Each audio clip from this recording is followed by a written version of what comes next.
A lot of individuals don't get the opportunity to really talk about something truly good about themselves, or that they've done or are doing. So let's hear it, fellas. And by the way, nice compliment. Story 1. Our only son was in a wheelchair and passed away when he was in his 20s. To try and get over our grief, we moved to Thailand. We thought everything being different might help us get over our loss. We went trekking in the jungles of northern Thailand and stayed with a family in a very remote village. When we arrived, the family's baby boy, Bau, crawled up to me and climbed into my lap. We had such a good visit that we went back a couple of months later. The little boy should have been walking, but his ankles would fold over, and he couldn't support his weight. We checked with the family and with the village elders, asking if we could take him to the hospital in the city to get checked. The whole family came to the city the first time they'd done that, and the doctors confirmed Bau would never walk without intervention. We paid all the bills for his 12-week hospitalization, 3 months of follow-up, and leg braces therapy. I'm so happy to say that Bau now walks, runs, and climbs trees in the village with all the other kids. He doesn't need the braces anymore. It's like he never had a problem. I was never able to give my son the gift of walking, so it made me really happy that I could do that for Bau. Story 2. I got shot through the chest at age 16 by housebreakers, but I walked the next day, and I was able to do some gentle waltzing 12 days after. I managed to remain cheerful and keep my chin up and my upper lip stiff. What? Story 3. I had a stroke when I was 14 and have had almost a dozen transient ischemic attacks over the years since.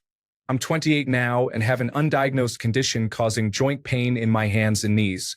Recently, I developed an autoimmune disorder. I powered through physical rehabilitation, occupational therapy, and school, did my best, got the degree I wanted, and in January landed a dream job with decent pay, flexible hours, great people, and a permanent contract with annual pay rises. Considering there was a time I thought I'd end up at home on disability benefits for life, I am immensely proud of what I've managed to do. Story 4. I saved a little girl's life while camping with my wife. She fell into the campfire when her parents weren't looking, and I performed immediate intervention for her burns with my first aid kit and gallons of cool water. She had to be airlifted to a burn unit when she arrived at the fire station, which was a 20-minute drive away. Story 5. My job is secure and pays me more than I probably would make elsewhere with my experience level. I got in on the ground floor of the firm I work at and am now invaluable.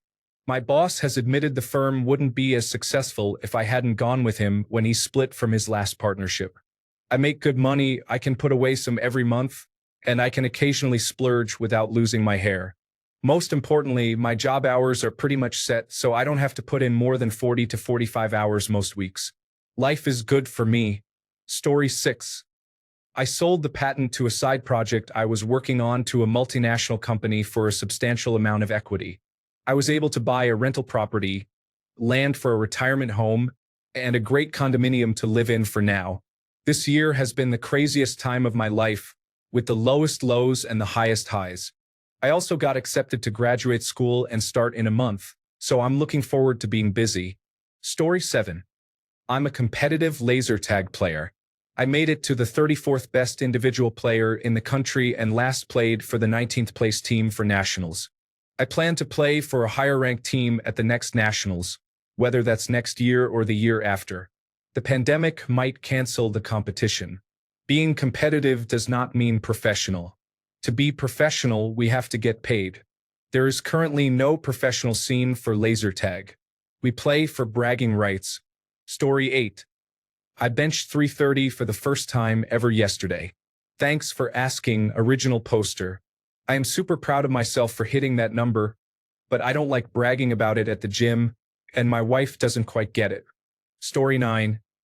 I, a 30-year-old male, have been depressed and suicidal for the majority of my life, but I've managed to stay alive and keep fighting, even during a pandemic with no friends, no significant other, and being out of work for a few months.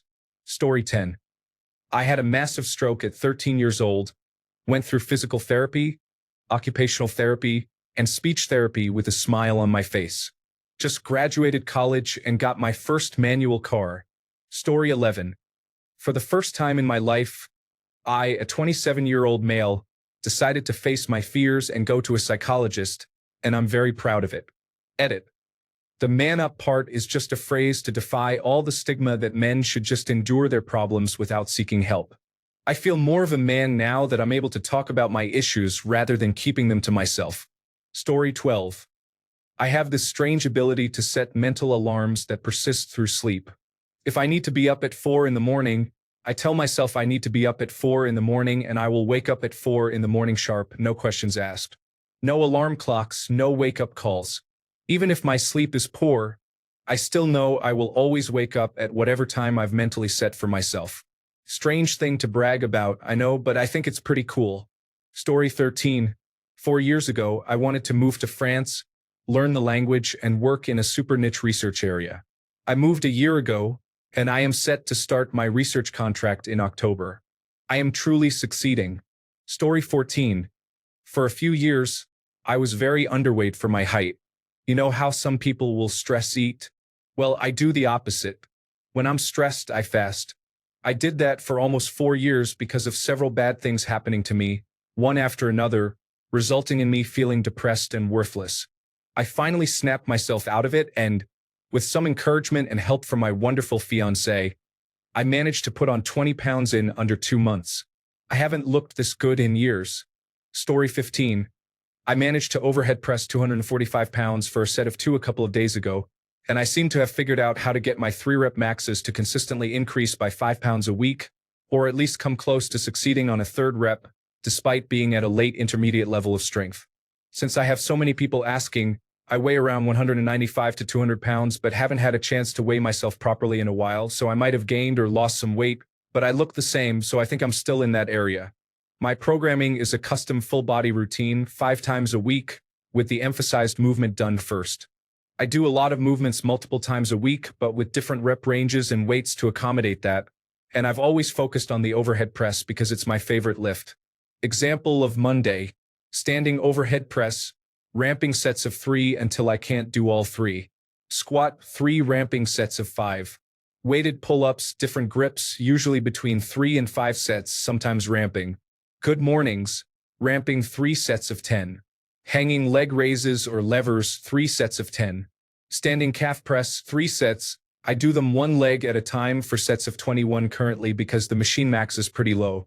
Incline bench, either ramping 3 sets of 5 or 3 sets of 3. Waiter curls, ramping 3 sets of 10. Overhead tricep rope extensions, ramping 3 sets of 10. Face pull press, 3 sets of 15. Face pull, 3 sets of 10. Every day is slightly different with how I start. Tuesday, I start with weighted pull-ups and do 10 sets of whatever I can manage. Wednesday, I take things easier and do more and accessory work and don't do arms.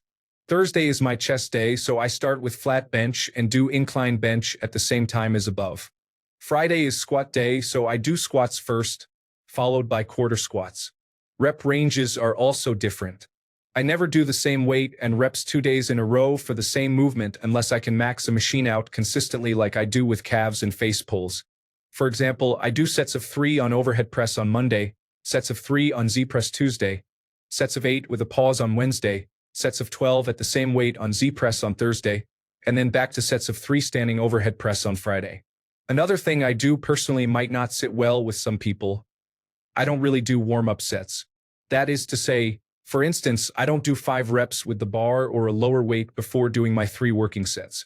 Using Monday as an example again, I literally started the overhead press at 175 pounds, then went to 205, then 235, then ended at 245. I do something similar for every lift and it's worked for me since I don't start with my max, but doing a bunch of light reps that won't benefit me has only ever made me unable to do my working sets properly, so I only do the working sets now. Note that if you follow this, your bench won't get particularly impressive since I never train benching fresh. Frankly, because I don't care about benching. My max touch and go bench is only 315 based on what I've managed on a Thursday. But considering that I only use benching as an accessory to the overhead press, I'm personally fine with that, but you might not be if you're a power lifter, so keep that in mind. The most important thing though, and I cannot stress this enough because I plateaued extremely hard before I started, is that you need to do cardio. I just do steady state. I can't stay consistent with high-intensity interval training. but I run 30 minutes on a Cybex machine after every lifting session, which has helped tremendously with recovery. If I don't do it after a hard training session, I feel gross and sluggish, so I highly recommend it to everyone struggling with recovery. And lastly, if you're enhanced, as in using performance-enhancing drugs of any kind, I have no idea how this will work for you. I'd assume fine, probably a lot better than it did for me, but I'm natural, so this full-body stuff is what works best for me personally.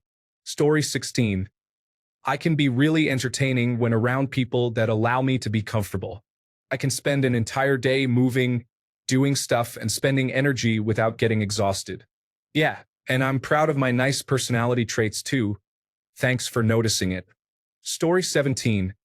I can mix on a vinyl DJ system and have been teaching myself music production over the last 5 or so years. I have made a few tracks that don't suck too bad.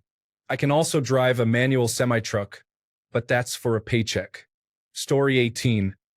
I've started experimenting in my darkroom and have come up with an art process that, as far as I know, no one else in the world is doing. Also, I've gone out a whole 3 times with a girl, so I'm pretty happy about that. Here's the art. Printing maps onto wood using silver and light. Story 19. When I was younger, I really wanted to get a good job that pays $100,000 salary. I'm 32. I make more than that already and stand to max out above $200,000 in my career. Booyah! Story 20. I left a miserable $100,000 job 4 years ago while my wife was pregnant to start building a brand new book of business in a completely different industry.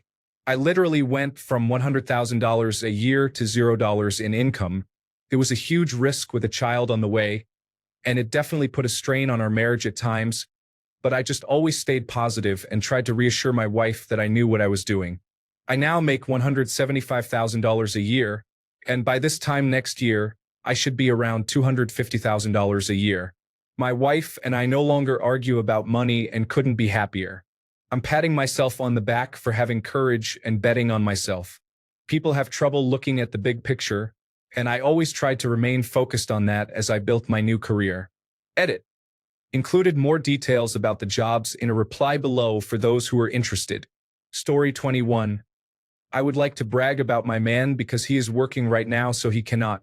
He emigrated from Mexico as a teenager. He did not know any English. As you can imagine, it was difficult enough being in middle school not knowing anyone or the language. Middle school is rough.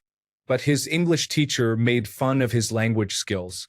So my boyfriend decided to be the best at English and not let anyone make fun of him. He made a rule for himself to learn 10 new words a day outside of school. By the end of that school year, he was way ahead of everyone else, and that teacher praised him. Now he is an interpreter for both medical and legal. He is so good at what he does judges will ask for him personally. I am so proud of my boyfriend. He speaks beautiful Spanish and English. He does not let anyone tell him what he is not capable of doing. He is my inspiration. Story 22. Wife and I financed our own way through my master's degree. I'll be graduating in a couple of months debt-free with a $200,000 annual salary out of school. We will likely be millionaires within 5 to 6 years. That will put me at 38. No silver spoon. No grands. No scholarships. Came from a middle-class family. That's my unabashed brag. Edit. People are asking me what I do for a living. I am finishing up certified registered nurse anesthetist school. Ido anesthesia. I already have a contract signed, so my job is confirmed. Story 23. I am a dad to 1 Generation X and 2 millennials. I did a decent job raising them, and all 3 are decent people and good representatives for their generation. Story 24. I am 25, recently bought my house, am having my first child, paid off my 2 vehicles and credit card. I do not make a lot of money and my wife does not work, but I am proud of the way we have handled our finances. The only debt we have are student loans and mortgage. There are other things that I am proud I was able to do, but these are results of my family's efforts. Story 25. I grew up poor in a single-mother household and barely graduated high school. I grew up doing drugs, drinking, fighting, and so on. I worked in construction in my 20s and slowly moved into management. After a while, by the time I was in my early 30s, I was making some pretty good money, and as I looked at all my peers, they were all degreed engineers or architects. Some had a master's degree.